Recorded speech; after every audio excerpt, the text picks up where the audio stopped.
Boa tarde, nobre presidente, no nome do qual cumprimento a todos nessa casa. Mais um dia de trabalho de representação das necessidades dos bauruenses. Um dia importante, porque essa casa hoje é uma nova casa, do ponto de vista de vínculos partidários. 10 dos nossos colegas mudaram de partidos. Então, essa casa tem um novo perfil. Mudaram-se uma série de conteúdos, uma série de perspectivas, e, com certeza, como bem disse o vereador Moisés Rossi, um dos que mudou, Bauru ganha novas opções, novas escolhas para os seus representantes, seja no Executivo, na próxima eleição, assim como no Legislativo. Que Deus nos inspire, que Deus permita, sim, que Bauru tenha um futuro melhor, que tenha uma gestão que aprenda com os erros da atual gestão e mantenha os acertos, para que possamos, sim, evoluir cada vez mais, para que possamos, de maneira definitiva, é o que eu espero, resgatar a classe política do lugar onde ela se encontra, de tamanho repulsa pela sociedade. Então, mais do que nunca, o momento é, sim, de fazer as coisas de maneira correta, fazendo jus àqueles que nos elegeram. Essa casa tem, como sempre teve e procura ter, a responsabilidade de fazer o melhor. E trabalhamos nesse sentido. Agora, no dia 2 de abril, o Dia Mundial de Conscientização do Autismo, houve um movimento na cidade, um movimento bastante significativo, que faz com que essa demanda em relação à assistência e aos direitos do autista sejam lembrados. Esse vereador tem 2 leis relacionadas a esse tema. A lei número 6.079, que criou o Dia Municipal do Autismo, qual seja o próprio dia 2 de abril, e a lei 6.174, que dispõe sobre a política municipal relativa aos direitos da pessoa com deficiência intelectual ou com autismo. São 2 leis importantes, uma que vem referenciar a data e a outra fundamental em delimitar os direitos civis da pessoa com deficiência intelectual. Esse país é um país a ser aperfeiçoado sobre esses aspectos, daí a importância dessa lei. Aquele que foge da regra, aquele que foge da maioria, aquele que se constitui uma exceção, é muito maltratado no Brasil, seja do ponto de vista de saúde, seja do ponto de vista de educação. Basta ver a questão daquelas pessoas nesse estado e a sua educação nas escolas públicas. Então, mais do que nunca, é importante que todos nós, vereadores, estejamos atentos aos direitos civis dessas pessoas, assim como dos idosos, assim como das mulheres, assim como podemos ver de coisas primárias. Isso mostra o nosso Estado institucional, isso mostra o Brasil, que se pretende grande, mas ainda é pequeno no que diz respeito às pessoas. Daí a importância em se criar leis como essa. Como médico e vereador, a questão da epidemia de H1N1 e a corrida às vacinas. Não há necessidade de tomar a vacina se você não faz parte do grupo de risco. Nós não temos, de fato, uma epidemia. Somente aqueles que constituem grupos de riscos, idosos, crianças e trabalhadores da área da saúde, deveriam, sim, tomar a vacina. E se você tem antecedentes específicos. Do contrário, nós não estamos numa epidemia. Nós não estamos numa endemia.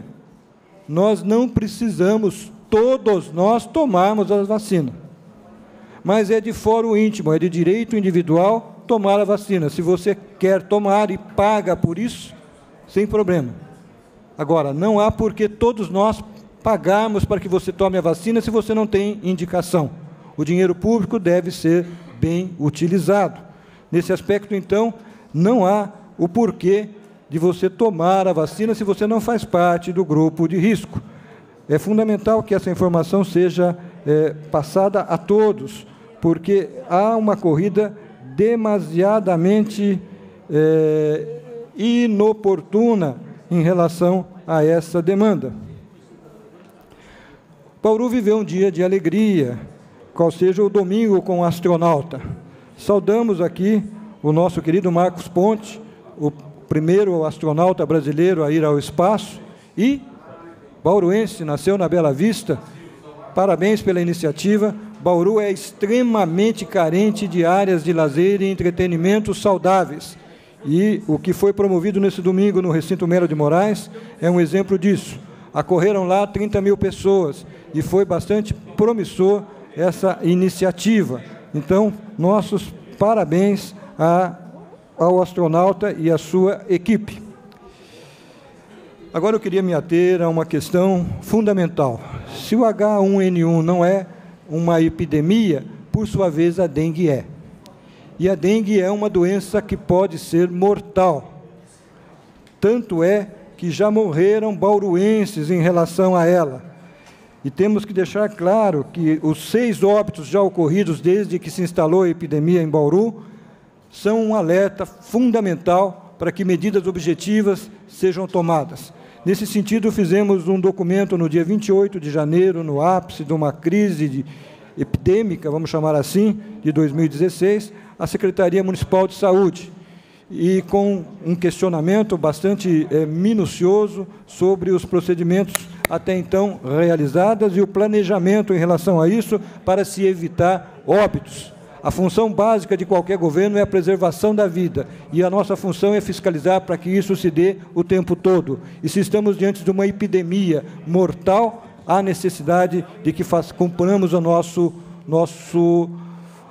acepção, aquilo que nós estamos aqui para fazer, ou seja, fiscalizar a ação do governo. Fizemos 14 questionamentos ao secretário municipal de saúde, e ele nos respondeu com a devida parcimônia, com o devido detalhamento. E, nesse aspecto, aqui os meus votos de respeito ao secretário, que respeita essa casa e responde a contento. Então, nós tivemos pela primeira vez, em 2001, os casos iniciais de dengue.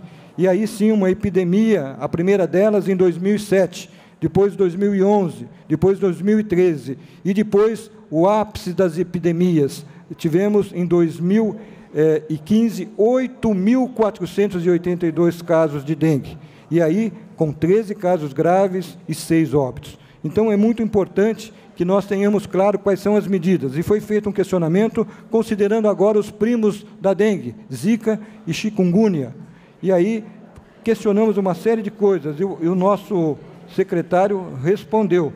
E algumas questões básicas valem a pena estar dito aqui. Por exemplo, não temos nenhum caso em Bauru de microcefalia.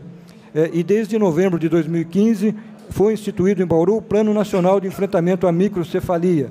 Esse plano ele é voltado para casos suspeitos e estabelece uma série de prerrogativas, seja de ação federal, estadual e municipal, e aqui a premissa política. O governo federal estabelece, mas não paga aquilo que manda fazer. Não há qualquer questão orçamentária ou financeira para que seja instituído o plano. Faço assim. Faça, mas eu não sei como eu vou te pagar. Então, esse é o Brasil. Esse é o Brasil político, que manda fazer, mas não oferece o modo e como pagar por isso. Bauru tem agentes suficientes para fazer uma campanha em relação à dengue? Não. Bauru necessita de mais 30 agentes de combate a endemias. Atualmente são 120 agentes e 12 agentes de saneamento. 120 agentes de combate a endemias e 12 agentes de saneamento exclusivos para o trabalho no município. Faltam 30 agentes que serão, sim, contratados em 2016. Bauru está pior ou melhor que as outras cidades? Bauru está melhor, por exemplo, quando comparado com São José do Rio Preto e Ribeirão Preto.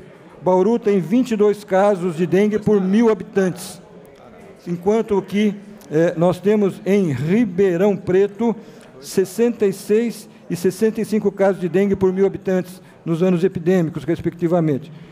Desculpe, 66 em Ribeirão e 55 em São José do Rio Preto. Então, estamos, sim, melhor que as outras cidades no que tange a esse quesito. Bauru necessita estar atento às suas variáveis de saúde. E a Comissão de Saúde dessa casa tem permanecido atento permanentemente em relação a essas variáveis. E muito mais a ser dito. E será dito ainda nesta sessão, na explicação pessoal. Obrigado, senhor presidente.